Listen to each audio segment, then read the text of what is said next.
किसान की कहानी, संघर्ष, मेहनत और सफलता का सफर। एक परिचय। गांव के बीचों बीच स्थित एक साधारण किसान रामलाल की कहानी हमें संघर्ष और आत्मनिर्भरता की प्रेरणा देती है। रामलाल का जीवन उन लाखों किसानों का प्रतीक है जो अपनी मेहनत और संघर्ष से अपनी और देश की जमीन को उपजाऊ बनाते हैं। वह एक छोटे से गांव में रहता था जहां खेती ही उसकी आजीविका का मुख्य साधन थी। लेकिन खेती के इस सफर में उसे कई चुनौतियों का सामना करना पड़ा। 2. बचपन और खेती से जुड़ाव। रामलाल का जन्म एक गरीब किसान परिवार में हुआ था। उसके पिता की एक छोटी सी जमीन थी जहां वे पारंपरिक तरीकों से खेती करते थे। बचपन में ही रामलाल ने खेतों में काम करना शुरू कर दिया। वह अपने पिता के साथ सुबह से शाम तक खेतों में काम करता और फसल उगाने के गुर सीखता। इसी दौरान रामलाल ने महसूस किया कि खेती केवल एक व्यवसाय नहीं बल्कि एक सेवा है जो लोगों को भोजन उपलब्ध कराती है। 3. चुनौतियों का दौर। रामलाल का गांव सूखे और बाढ़ जैसी प्राकृतिक आपदाओं से अक्सर प्रभावित रहता था। सूखा और जल संकट। एक साल गांव में बारिश नहीं हुई। रामलाल की फसलें सूख गईं और परिवार पर कर्ज का बोझ बढ़ गया। बाढ़ का कहर। अगले ही साल भारी बारिश के कारण खेतों में पानी भर गया और फसलें फिर बर्बाद हो गईं। इसके अलावा बाजार में उचित दाम न मिलना और उर्वरकों की महंगी कीमतें रामलाल के लिए बड़ी चुनौतियां थीं। लेकिन उसने हार मानने की बजाय समाधान खोजने का निश्चय किया। 4. नवाचार और आधुनिक खेती की शुरुआत। रामलाल ने यह महसूस किया कि पारंपरिक खेती के तरीकों से उसे फायदा नहीं होगा। उसने खेती के आधुनिक तरीकों और तकनीकों के बारे में जानने की कोशिश की। शिक्षा और प्रशिक्षण। रामलाल ने कृषि विभाग द्वारा आयोजित एक प्रशिक्षण शिविर में हिस्सा लिया। वहां उसने जैविक खेती, ड्रिप सिंचाई और फसल चक्र के बारे में सीखा। जैविक खेती की ओर रुझान। उसने रासायनिक उर्वरकों को छोड़कर जैविक खाद और गोबर का उपयोग करना शुरू किया। इससे उसकी फसलें अधिक स्वस्थ और पोषक बन गईं। नवीनतम तकनीकों का उपयोग। रामलाल ने अपने खेतों में ड्रोन और सोलर पंप जैसी तकनीकों का इस्तेमाल किया जिससे उत्पादन बढ़ा और लागत कम हुई।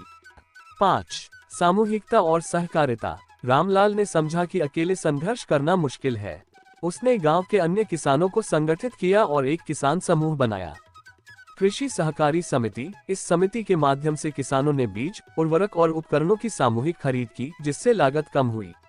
बाजार तक सीधी पहुंच। किसानों ने स्थानीय मंडियों के साथ सीधा संपर्क किया जिससे बिचौलियों का असर कम हुआ और उन्हें अपनी उपज का सही मूल्य मिलने लगा।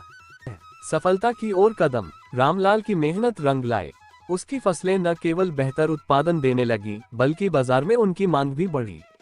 उसने अपने खेतों में अनाज के साथ साथ सब्जियां और फलों की खेती शुरू की।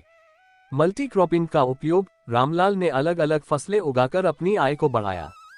ब्रांडिंग और पैकेजिंग। उसने अपने उत्पादों को जैविक उत्पाद के रूप में बाजार में बेचना शुरू किया। 7. सामाजिक योगदान। सिर्फ अपनी सफलता तक सीमित रहने के बजाय रामलाल ने अपने गांव के विकास में भी योगदान दिया। शिक्षा में सुधार। उसने बच्चों की शिक्षा के लिए एक छोटी लाइब्रेरी स्थापित की।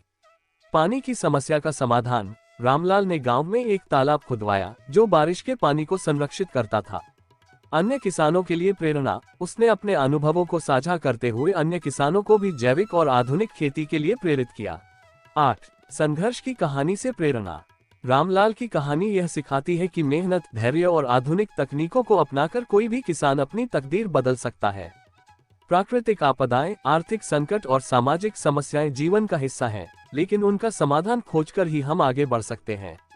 रामलाल आज न केवल अपने परिवार बल्कि अपने गांव और आसपास के क्षेत्र के लिए प्रेरणा स्रोत है। 9. निष्कर्ष। रामलाल की कहानी हर उस व्यक्ति को प्रेरित करती है जो कठिनाइयों से घबराता है। ये कहानी यह भी दिखाती है कि जब एक किसान आत्मनिर्भर बनता है तो वह न केवल अपने परिवार बल्कि पूरे समाज को बेहतर बना सकता है।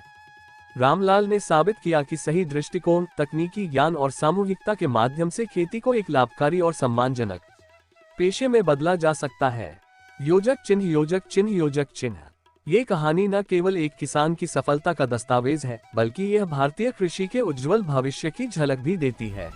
Hi friends, my cartoon channel please subscribe and like. आपको मोटिवेशन और हॉरर भूतिया कहानियां देखने की होगी तो मेरे चैनल को सब्सक्राइब कीजिए। न्यू कहानियां माय चैनल पे डालता हूँ। ये मेरा न्यू चैनल आहे BS cartoon. Please subscribe my channel. नमस्ते, जय महाराष्ट्र।